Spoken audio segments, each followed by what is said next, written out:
Hello mommies, welcome my channel pregnancy health. My dear mommies, आप सभी को प्यार भरा नमस्कार, जय श्री कृष्णा, राधे राधे। डियर मॉमीज, आज की इस वीडियो में हम बात करेंगे कि जब हमारी डिलीवरी हो जाती है, बेबी डिलीवर हो जाता है, उसके बाद जो हमारा बैक पेन है वो क्यों रह जाता है। कुछ लेडीज़ को तो ये ठीक हो जाता है, लेकिन कुछ जो लेडीज़ होती हैं डिलीवरी के काफ़ी टाइम बाद यानी 6 मंथ या 1 ईयर के बाद भी वो बैक पेन बना रहता है और वो इतना सीवियर हो जाता है कि हम अगर बेंड होके कुछ भी काम करते हैं या थोड़ा बहुत हैवी कुछ काम कर लेते हैं तो हम थक जाते हैं, हम झुक के काम नहीं कर पाते, बहुत ज़्यादा प्रॉब्लम होने लगती हैं। तो आज के इस वीडियो में हम रीज़न जानेंगे कि ऐसे कौन से रीज़न हैं जिनकी वजह से जो बैक पेन है वो बना रहता है और कौन कौन सी चीज़ें हमें करनी है, कौन सी चीज़ें नहीं करनी है, क्या हम अपनी डाइट में लें जो कि हमारे बैक पेन में हमें रिलीफ कर सकता है। ठीक है, देखिए ऐसा होता है कि जब हमारी नॉर्मल डिलीवरी होती है तो नॉर्मल डिलीवरी के 6 वीक्स आफ्टर वो जो पेन है, हमारा बैक पेन है, वो कम होने लगता है। ठीक है, लेकिन कभी कभी सिचुएशन ऐसी आ जाती है कि वो हमारा नॉर्मल नहीं होता। सिजेरियन में ज़्यादा टाइम तक बैक पेन बना रहता है। ऐसा क्यों होता है? देखिए सिजेरियन में क्या होता है, क्योंकि हमारा सिजेरियन हुआ होता है तो हम इतने फिट नहीं होते हैं कि हम वॉक कर पाएँ या चल फिर पाएँ। मोस्टली टाइम हम क्या करते हैं, लेटे रहते हैं according to normal delivery. Normal delivery में हम डिलीवरी के कुछ घंटों बाद ही आराम से चल फिर सकते हैं, नॉर्मल हो जाते हैं। थोड़े से इश्यूज़ रहते हैं, बट सी सेक्शन में ऐसा होता है कि हम कम से कम एक हफ्ते तक बेड पर ही रहते हैं, बहुत ज़्यादा मूवमेंट नहीं हो पाता, बहुत ज़्यादा चल फिर नहीं पाते हैं, प्रॉब्लम रहती है। तो सी सेक्शन में ज़्यादा टाइम तक जो बैक पेन है वो बना रहता है। लेकिन यहाँ पर हम बात करेंगे कि ये जाता क्यों नहीं है। कभी कभी तो ये लाइफ टाइम तक बना रह जाता है, बहुत सारी प्रॉब्लम आती हैं, हम कहाँ पर क्या गलतियाँ करते हैं और अगर आप इस प्रॉब्लम को फेस कर रही हैं तो आप इसको किस तरीके से क्योर कर सकती हैं। देखिए मेरी भी 2 बेबी गर्ल हुई हैं, एक मेरी नॉर्मल डिलीवरी हुई थी और सेकंड टाइम मेरे सिजेरियन हुआ है। तो दोनों ही चीज़ें मैंने एक्सपीरियंस की हुई हैं, तो दोनों ही जो एक्सपीरियंस आपके साथ शेयर करूँगी कि आपको क्या क्या करना है जिससे कि आपका जो बैक पेन है वो कम रहे, आपको बहुत ज़्यादा प्रॉब्लम फेस ना करनी पड़े।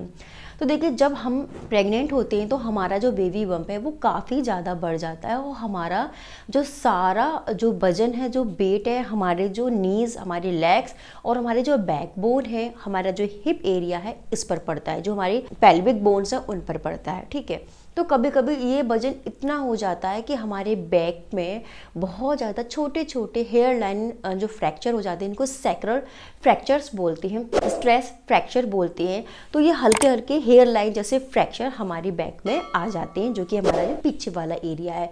ठीक है, आगे चल के ये थोड़े से हमें दर्द करते हैं और कभी कभी ऐसा होता है कि ये जब हमारी डिलीवरी हो जाती है, अच्छे से हम अपने आप को मेंटेन करते हैं, खाते पीते एक्सरसाइज करते हैं, तो ये नॉर्मल वापस अपनी पोजीशन में आ जाते हैं। बट कभी कभी ये पेन हमारा बड़ा रहता है। तो जो पोस्चरल चेंजेस होते हैं हमारी बॉडी में, सैक्रल फ्रैक्चर्स वगैरह आ जाते हैं, तो ये हमें दर्द करते रहते हैं हमारी बैक में और बहुत ज़्यादा प्रॉब्लम होती है। क्योंकि जब हमारी डिलीवरी होती है तो क्या होता है कि एक नन्हा सा बच्चा हमें भी संभालना होता है, उसको हम फीडिंग कराते हैं, उसको हम खिलाते हैं, उसको हम रखते हैं, हर काम एक माँ को करना पड़ता है। नो डाउट हमें हेल्प मिल जाती है, लेकिन ऑल ओवर हमें अपने बच्चे का ध्यान रखना होता है, हमें उसको बैठकर फीडिंग कराना होता है, उसके सारे काम हमें करने होते हैं। ठीक है, बहुत सारे काम हमें करने होते हैं। कहीं कहीं ऐसा होता है कि लेडीज़ के पास उनके फैमिली मेम्बर नहीं होते, उनके इन लॉज नहीं होते, तो वो अकेले ही सारी चीज़ें मैनेज करती संभालती हैं। कहीं कहीं हमें हेल्प मिल जाती है, जो हमारे घर में बड़ी जो लेडीज़ होती हैं उनसे हमें हेल्प मिल जाती है, बट कहीं कहीं नहीं मिल पाती, तो खुद से हमें अपने बच्चे को संभालना होता है। तो ऐसी सिचुएशन में जब हम बहुत ज़्यादा डिलीवरी के बाद काम करते हैं, अपने बच्चे को संभालते हैं, फीडिंग कराते हैं, रात में हम लेट नाइट जगते हैं, तो ये सारी चीज़ें क्या करती हैं, हमारे बैक पेन को और इंक्रीज़ कर देती हैं। प्रॉपर रेस्ट नहीं मिल पाना, बार बार उठना, बार बार बच्चे को फीड कराना, उसके छोटे मोटे काम करना, सूसू कराना, पॉटी कराना, तो ये सारी चीज़ें बहुत ज़्यादा हमें कहीं ना कहीं डिस्टर्ब करती हैं। और इसीलिए हमारे यहाँ पर ये नियम है कि कम से कम 40-50 दिन तक हमें अपनी जो माँ होती है उसको डिस्टर्ब नहीं करना, उसको रेस्ट कराना होता है।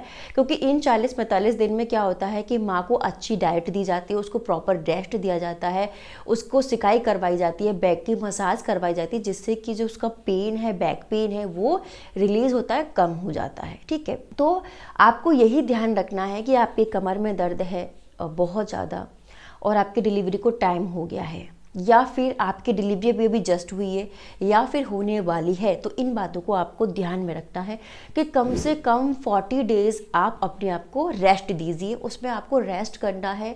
अगर आप अपने बच्चे को बार बार ले रही हैं, उठा रही हैं, फीड कर रही हैं, तो पीछे बैक में कम से कम 2 पिलो आपको यूज़ करने हैं। तब आपको अपनी जो बैक है वो स्ट्रेट रखनी है। और जब आप अपने बच्चे को फीड करा रहे हैं तो नीचे भी आप बच्चे के बेबी के पिलो लगा लीजिए, नीचे पिलो लगा लीजिए, जिससे कि वो यहाँ आ जाए और आपको इस तरीके से बेंड ना होना पड़े। फिर आप अपने बेबी को फीड कराइए, जिससे क्या होगा कि आपकी जो बैक है वो स्ट्रेट रहेगी और आपको पेन फील नहीं होगा। ये ध्यान रखना है। कोशिश करें आप बार बार अगर आपका बच्चा रो रहा है, सूसू कर रहा है, पॉटी कर रहा है, तो आप दूसरी हेल्प ले लीजिए। आपके हस्बैंड हैं, आपके लॉज हैं, जो भी हैं, उनकी हेल्प ले लीजिए। आप बहुत ज़्यादा एक्टिविटी आपको 40 डेज़ में नहीं करनी है, ये आपको ध्यान रखना है। सेम सिजेरियन में भी आपको यही ध्यान रखना है। और क्या आप कर सकते हैं, देखिए, और अगर आप चाहते हैं कि आपका जो बैक का पेन है वो रिलीज़ हो जाए, घट जाए, बिल्कुल ख़त्म हो जाए, उसके लिए आपको एक तो गरम गरम चीज़ें खानी है, अजवाइन का पानी पीना है और आपको रेस्ट करना है। पिलो लगा के आप रेस्ट कर सकती हैं। आप अपने पोस्चर को ठीक रखिए। आप विटामिन सी, विटामिन डी, ये सारी चीज़ें अपनी डाइट में इंक्लूड करिए जितना हो सकता है। आप जब हमारी प्रेगनेंसी होती है तो हम बहुत सारे सप्लीमेंट ले रहे होते हैं, फॉलिक एसिड, जिंक है, कैल्शियम है, पोटेशियम है, ये सारी चीज़ें ले रहे होते हैं। लेकिन जब हमारी डिलीवरी हो जाती है तो हम ये चीज़ें बंद कर देते हैं। ये नहीं करना आपको। कम से कम आप 40 डेज़ तक ये सप्लीमेंट आप कंटिन्यू रखिए। कैल्शियम, जिंक, फॉलिक एसिड, ये सारी चीज़ें खाइए, क्योंकि हमें रिक्वायरमेंट होती है। तो ये गलती आपको नहीं करना, ये सारी चीज़ें आपको खानी है। अगर आपके डॉक्टर आपको सजेस्ट करते हैं, नहीं भी करते हैं, तो आप अपनी डाइट को इम्प्रूव करें। सप्लीमेंट अच्छे लें, कैल्शियम बराबर आपको लेना है, दूध आपको बराबर पीना है, विटामिन सी है, विटामिन डी है, जैसा कि मैंने बताया, ये बहुत ज़्यादा ज़रूरी होते हैं आपको आपकी बॉडी के लिए। इसके साथ ही आपको क्या करना है, आपकी जो सिकाई बहुत ज़रूरी है, आपकी कमर की सिकाई बहुत ज़रूरी है। बेल्ट आपको लगा के रखनी है। बेल्ट आपको कम से कम 2 महीने तक, 3 महीने तक आपको बेल्ट यूज़ करनी है, जिससे का जो आपका निकला हुआ पेट है वो कवर हो जाएगा। साथ ही साथ आपकी जो बैक में दर्द होता है उसमें भी आपको आराम मिलेगा। तो आपको अपने बैक की मसाज भी करवानी है। मसाज आप कम से कम आफ्टर 1 वीक या 2 वीक स्टार्ट कर सकते हैं, ठीक है। मसाज आप ज़रूर करवाइए। उसके बाद आपको क्या करना है, जैसा कि मैंने बताया, इसकी सिकाई करना बहुत बहुत ज़रूरी है। देखिए, मैंने बहुत छोटे में ये सारी चीज़ें देखी हैं कि जब घर में एक माँ अपने बच्चे को जन्म देती थी, तो मैंने ये चीज़ गांव में देखी है, विलेज एरिया, जो रूरल एरिया होते हैं, वहाँ मैंने देखी है कि माँ को खाट दी जाती है, कॉट दी जाती है। उस खाट पर माँ को लिटाया जाता है और नीचे उसके जहाँ पर मांस होती है उसके नीचे गरम गरम आग रखी जाती है, जिसमें से वो धीरे धीरे जो आग निकलती है वो सिकाई करती है। सिकाई से क्या होती है, जो हमारी कमर होती है उसको आराम मिलता है। तो इसी तरीके से अब हम जो सिटी में रह रहे हैं वहाँ पर ये सारी चीज़ें पॉसिबल नहीं है, हम बेड यूज़ करते हैं। तो आपको क्या करना है, अगर आपके पास ये सारी चीज़ें नहीं है तो आप क्या कर सकते हैं, जो हॉट वाटर बैग होते हैं उनसे अपनी कमर की कम से कम दिन में 2 बार सिकाई करनी है। जी हाँ, अपने नीज़ पर भी आपको सिकाई करनी है। नीज़ पर गरम गरम पानी डालना है, ब्रेस्ट पर गरम गरम हल्का हल्का गुनगुना जो वार्म वाटर है वो आपको डालना है। तो इस तरीके से आप अपने बैक को जो पेन है, बैक पेन है, उसको रिलीज़ कर सकती है। तो ये आपको बहुत बहुत ज़रूरी है करना। अगर आप नहीं करोगे डिलीवरी के बाद, आप यकीन मानियो लाइफ टाइम के लिए दर्द आपके कमर में बना रह जाएगा। अच्छी डाइट लेना, वॉक करना, मॉडरेट एक्सरसाइज, जो बेबी पॉस्चर होता है। देखिए, अगर आपकी कमर में दर्द है तो जो बेबी, आपने देखे छोटे छोटे बच्चे मेढक के जैसे लेट जाते हैं, सो जाते हैं, सर दुबका लेंगे और अपनी नीज़ को बेंड करके सो जाते हैं। तो बेबी पॉस्चर में आप लेटिए, थोड़ा टाइम निकाल के आप बेबी पॉस्चर में आप लेट सकते हैं।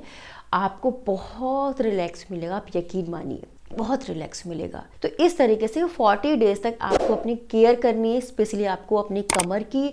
और कमर का तो आप जितना टाइम तक कर सकते हैं, लॉन्ग टाइम तक, उसकी सिकाई करना, मसाज करना, हल्की हल्की एक्सरसाइज और अपनी अच्छी डाइट, आपका कमर का दर्द बिल्कुल छूमंतर हो जाएगा।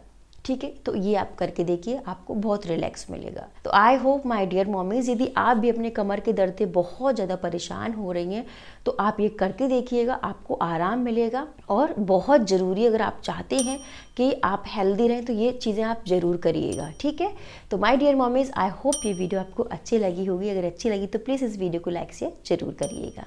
धन्यवाद।